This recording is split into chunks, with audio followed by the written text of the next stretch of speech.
Hello everybody, this is a walkthrough on how to unlock the Deal Breaker achievement in Legends of Kingdom Rush. So, to unlock this achievement, you need to complete a specific combat encounter in the final level of the game, Extra Dimensional Menace. Now for this, I'm going to be using a specific party. I'm going to be using Bruxa.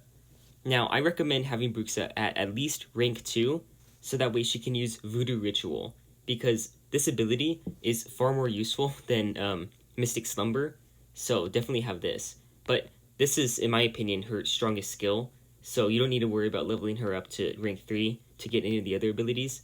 Just have her strong enough to use Voodoo Ritual. Now, as for the other party members, I'm going to be using the Knight for defense. Now, the Knight has the best ratio of health to armor out of all of the tanks in the game. Therefore, it's more useful to have her to defend against both skeletons and the true damage that Flarens can deal. Finally, I'm going to be using the Ranger. He has the versatility and range to help against this specific combat encounter with the Demon Lords. So there are multiple Demon Lord encounters that you can face, but only one of them will spawn the villager. So what you want to do in order to get this achievement is prioritize the Demon Lords. So just scrolling down here on the map, I see that I actually have a pretty early Demon Lord right here, which means that I'm going to skip going to the tavern because I want to get every single Demon Lord encounter that I can, with the hopes that I'll eventually get the specific one with the villager. After I get that one, and if I don't get the one that I want, then I'll have to prioritize going on this left path over here to get this Demon Lord, and then I'm guaranteed to fight this Demon Lord here. So at least I'll get to try 3 times to get the encounter, so my chances of getting it eventually are going to be very high here. So I've decided to cut ahead here so that I can talk about some of the strategies that are important to keep in mind when using this party. You only have one melee tank for your party, and so your range damage is going to be based on Bruxa and the Ranger, plus whatever other allies that you happen to get. I happen to get the Witch Doctor at the start. I recommend prioritizing going to the tavern if you're able to, and getting the Barbarian if you have the chance, because the Barbarian's extra damage and the fact that he has purely HP based tanking rather than armor tanking means that he's a lot more effective against the abundance of armor piercing damage that the enemies can deal. This party is also useful for Bruxa because she gets a lot more effective the more that she levels up. Therefore, it's very useful to prioritize getting her to max level first rather than getting all of your heroes to rank 2 right away.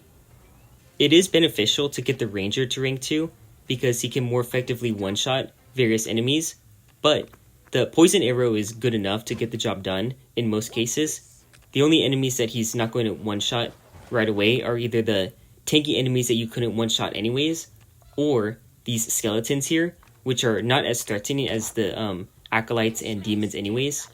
So, in my opinion, it is better to just prioritize leveling a Bruxa straight away to max power. The same goes for the Knight. Her level 2 abilities are not going to be as helpful for this mission. She can provide some extra armor to your other units so that you can move them up and do some riskier moves, but because of the high number of full actions that Bruxa's abilities have, it's better to just keep her in place rather than move her up closer to danger, and to just rely on the Knight purely for all of your tanking. Well, not purely, because you might also get the Verdant Defender or have your 4th companion also be a tank. But regardless, it's a good idea to prioritize getting Bruxa to max power.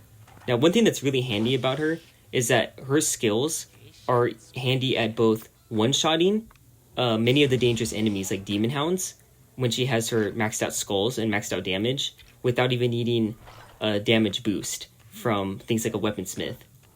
They're also handy at one-shotting powerful things like an Obelisk because she can deal so much magic damage to a single target.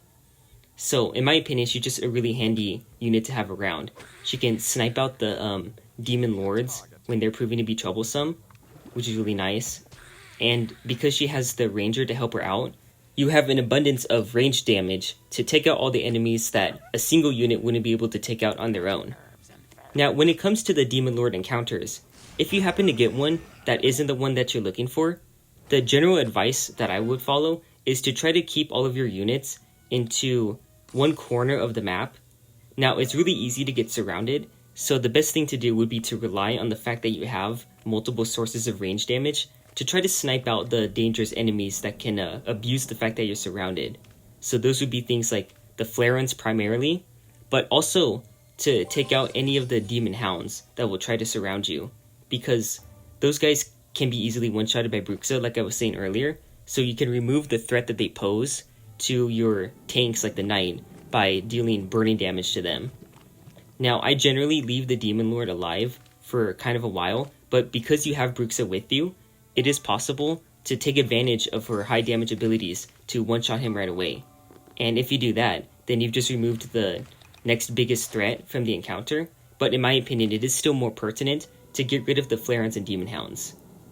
Now, I'm not going to get into too much detail about each specific type of Demon Lord encounter, because even though you're going to be fighting almost all of them, depending on how lucky or unlucky you are, you will be able to figure it out on your own. If you've made it this far in the game already, and you're achievement hunting for a specific villager encounter, I want to focus on how to complete that specific Demon Lord combat scenario. So I'm going to be going into detail on that one once I get to that point. So I'm going to cut ahead. So once you finally make it to the Demon Lord encounter that has the villager, the most important thing to do is to get the villager out of there. He spawns surrounded by all of the demons, and their priority is to attack him no matter what. Their priority exceeds the priority to attack even your hero. So if a unit is standing next to him and next to your hero at the same time, they will prioritize attacking the villager. In fact, they will often prioritize attacking him with their range attacks if there are a bunch of units in range. So the number one thing to do is to just back him out of there and check the queue of enemies to know who's going to attack next. So I see here that Flaron is going to attack relatively soon, right after the Ranger gets his move. So I'm going to use Bruxa to finish him off right away, so that way I can use the Ranger to attack another enemy. So I see here that this demon is going to attack soon, so I'm going to move the Ranger up and attack him to get him out of the way, because I don't want any of these enemies to be able to attack the villager. Likewise, I'm going to move the Knight up to shield him. She can't actually stun or attack anything at the moment, but she'll at least be able to block the demon spawn that's about to come after him. Now, as for the Barbarian, I can use him to finish off this demon right away, so I can just remove him as a threat. Now, unfortunately, this Demon Lord has enough range that he will be able to attack this villager, even after all the effort that I've put in to prevent him from getting attacked. Thankfully, the burning effect will wear off after just one turn, so he's not going to die here. If he does end up getting killed by the enemies though, all you have to do is use the same tactic of exiting out of the app so that the combat encounter reloads with a different queue, and hopefully different numbers will be rolled when enemies are attacking, so that this villager does not get one-shotted. So now my priority is just to finish off all of these enemies. You see how important it is to level up Bruxa to max and to get her to max skulls, because she's actually able to one-shot a Demon Hound when she's at max power with just her regular attack, which is very handy because these enemies with their dodge ability are best countered using ranged attacks. Now I'm going to move the dog up here to attack this demon. Hopefully he will not take 4 damage, because otherwise he will explode on the dog, and he didn't. So I'm just going to finish him off with the Knight right now. It's better to attack him than the Demon Hound, because like this dog, it can dodge the melee attacks. So here he comes getting bombarded with attacks. Now, I'm going to use the Barbarian's AoE stun effect to prevent all of these enemies from making a move. So now this Demon Lord is not able to do anything. The Villager, as important as it is to get him out of there and stay safe, can freely attack this dog because he's stunned, and this is the only chance that I have to actually attack him there. So now I'm going to finish off this dog with Bruxa yet again, and I'm going to use the Ranger to also finish off the dog. Even though he could attack the Demon Lord here, it's better for him to shoot the dog, because there's a chance that the dog is going to be able to dodge the attacks of the Knight or the Barbarian if I try to move him in there.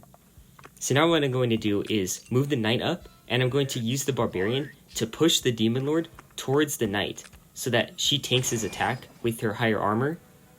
However, the Demon Lord is going to actually summon a demon spawn, and thankfully it prioritizes attacking her, even though he could have attacked the villager if the AI was smarter. So I'm just going to keep the villager there because I know that I have the enemies in checkmate. And as you can see here, I'm finishing them all off with all of these remaining abilities. And I still had 2 turns left, or 2 units left to move if I wasn't able to finish them off with those attacks. So hopefully you can replicate something similar to this. The Barbarian is really handy here because of his damage and AoE, but the original 3 party members that I start with should be enough to work with, plus any other 4th companion that you have. So good luck!